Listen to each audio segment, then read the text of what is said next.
Hey, Anthony Pietrobono here, back with another finance video. And in today's video, we're going to talk about the 5 key metrics to take a look at when we're choosing successful growth stocks. If you're interested in building your wealth through stock market investing and personal finance, then you're going to want to subscribe to my channel and give this video a thumbs up if you appreciate what I share halfway through. With that being said, we'll dive right into today's topic. The first thing we want to do is choose our goal or method. Are you looking to preserve your wealth? Are you looking to grow your capital? Or are you looking for cash flow, income now? You need to decide which stage you're at, what you can tolerate, what your appetite is looking towards. Once you decide which camp you're in, then we can proceed. If you're looking for capital gains and massive capital growth, then growth stocks and real estate investing, going on speculation or doing renovations, are going to be your main source for achieving that. If you're looking for cash flow now, you're going to be a value investor. You're going to invest in companies that give a dividend. Companies like Coca-Cola, Pepsi, utility companies, the banks, those would be value plays that give you cash flow today,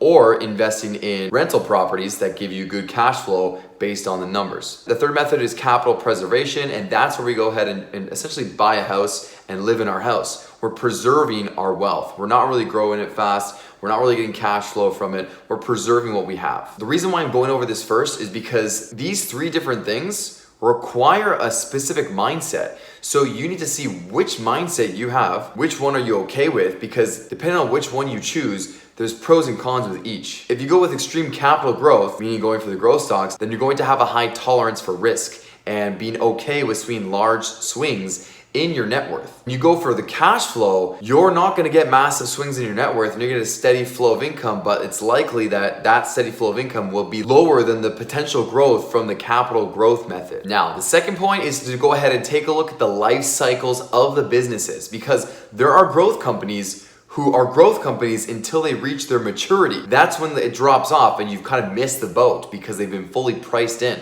Then there are companies who are at the really early stages where they're really tough to see if they're going to be one of the companies that are going to continue in the future, or are they going to be one of the companies that are bankrupt and gone away. Those are the massive players where you get the most growth. Catch them in the early phases of growth, where they have signs of promising growth and future trends to back them up. As an example, we could have argued that McDonald's was a growth company. We could have argued that Coca-Cola was a growth company. Now today, they're not growth companies. They've been fully grown. They pass on their dividends. They've grown exponentially, and now they're kind of capped out. You can't expect them to 2x in a year or 3x in 5 years. You take a look at companies like Netflix, like Microsoft still, like Apple still. These are still growth companies. They're still growing 20, 30% a year. Companies like Amazon, companies like Tesla, companies like Square. These are all companies who are continuously growing at that higher 20 to 50% growth per year. The second part of looking at the life cycle of the business is to go ahead and actually take a look at the industry as a whole. Is the industry emerging, or is the industry going away? A clear example would be the fact that electric vehicles are an emerging market. They are growing. You know the industry is growing. They're at their smallest, and there's only growth from here.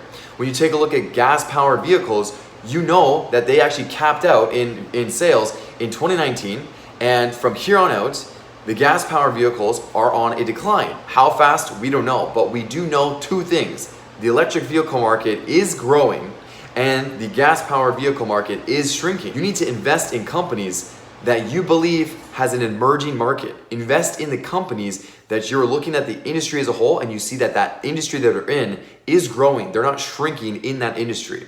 You can take a look at other examples and see where there are other emerging markets. Another example is with ARK Invest. They have researched and discovered that gene editing is an emerging market. It's in the earlier stages, but it's only going to be growing and increasing in value over time. The third key metric is when we look at growth companies, we can separate them into first grade and second grade. First grade companies are the current leaders in their market. They're well established and they have very strong finances, but they also continue to grow. Apple is the greatest example of this, a first grade growth company. A second grade growth company is a company that is growing massively, 50% per year, but they're not the leader. They're the underdog in their market. They're just starting out. They're not very seasoned, so you don't know basically if you can trust them to continue to scale.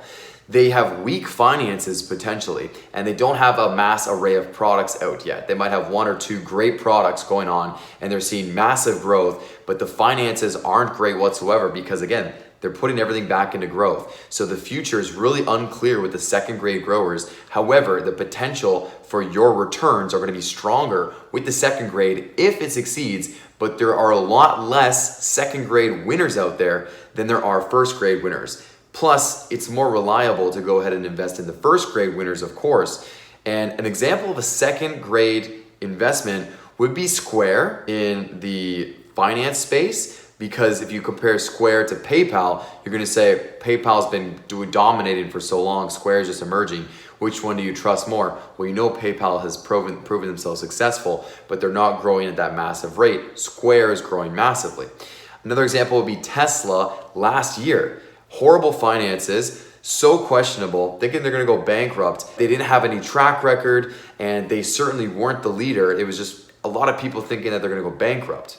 So that was a clear example. Fast forward 1 year later, and the narrative has changed massively. And now a lot of people take a look at Tesla and start to see them as a first grade company.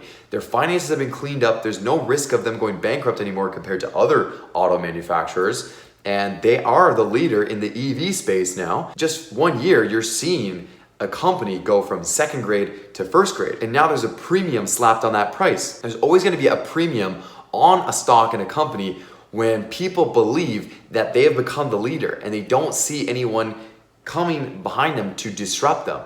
So that's why Apple and Tesla are so richly valued right now, because they truly seem like the safest bet for rapid growth in the future, because there is no clear competition coming to take them away and dethrone them. Now, when you're looking at these growth stocks, you want to see at least 50% higher in the average earnings when you're comparing the previous 5 years to the previous 10 years. Essentially, when you look 5 years back, you want to see that average earnings be 50% higher than when you look back 10 years ago in the company.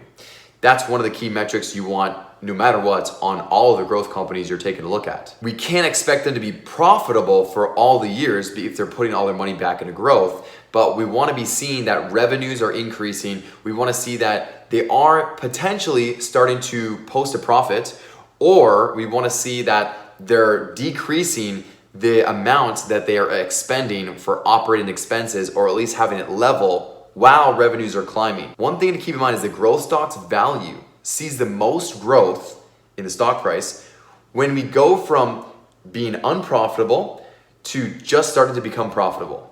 So that moment is so valuable. That's the most growth, because that's when Wall Street sees that, hey, this company can be trusted. They are turning a profit on a regular basis. We can trust our millions and billions of dollars into this company now. And that's when they all flood in.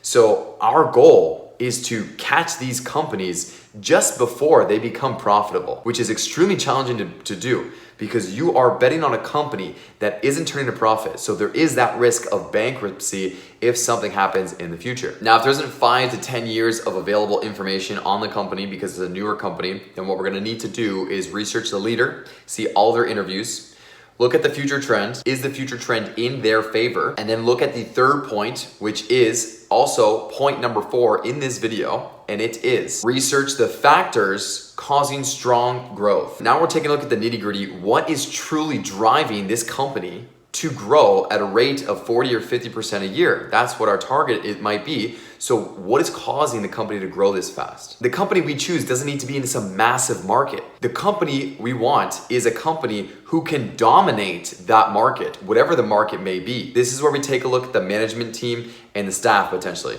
We want to see how skilled are the people, how well are they going to be able to weather storms, and how well are they going to be able to scale with their research, their skills, and their previous experience. You take a look at Tesla and SpaceX. They are the number 1 and number 2 spots for the most sought after companies to work for top engineers. Top engineers want to work for these companies first and second. That is a true sign that we're gonna be seeing experienced staff working there. Another thing to research is the leader, like I spoke about before, everything you get your hands on. And the next one is the potential to go into a world market, capture world market share. Does this company have the potential to expand globally? Or are they likely going to just be in one area, just North America or just in one country? Or do they have the potential to massive scale into other areas? And do they have the vision to make that a possibility? Which is the next piece to research. Take a look at the company's vision, mission, and values. See where they're headed. How big are they thinking? And what values are they operating by?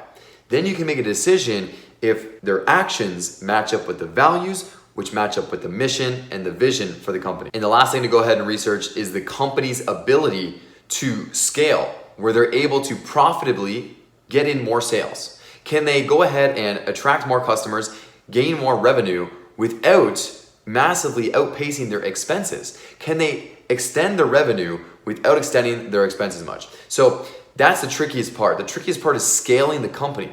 A small company can be successful, but then to go ahead and make that small company into a massive company, we have to go ahead and make sure we can manage operating expenses while growing revenues at a rapid rate.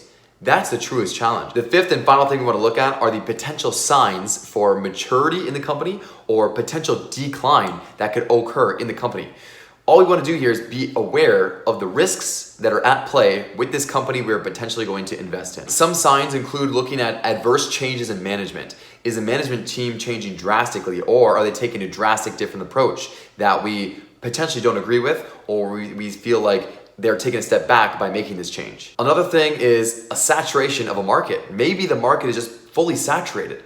There's too many competitors and everyone has a certain piece, and it's going to be very challenging to convert those customers over to paying customers in their company. The biggest risk are innovations, new things, new companies coming out with new technology that are disrupting this current company that we are betting on and investing in. If we are investing in this company, we need to be aware of the potential competitors that are out there now and the potential upcoming competitors that could potentially disrupt what our company is working towards now. One thing to go hand in hand in that is just increased competition. There's just so many companies out there doing similar things that this company we invested in isn't growing nearly as rapidly anymore because there's so many good equal options out there for people to choose that this company isn't growing as fast. It could slow down to just 10% growth, and that 10% growth could cause the stock price to essentially stabilize for years. And the final piece that could be causing maturity or signs of decline are signs where we see that operating costs are rapidly increasing for the company.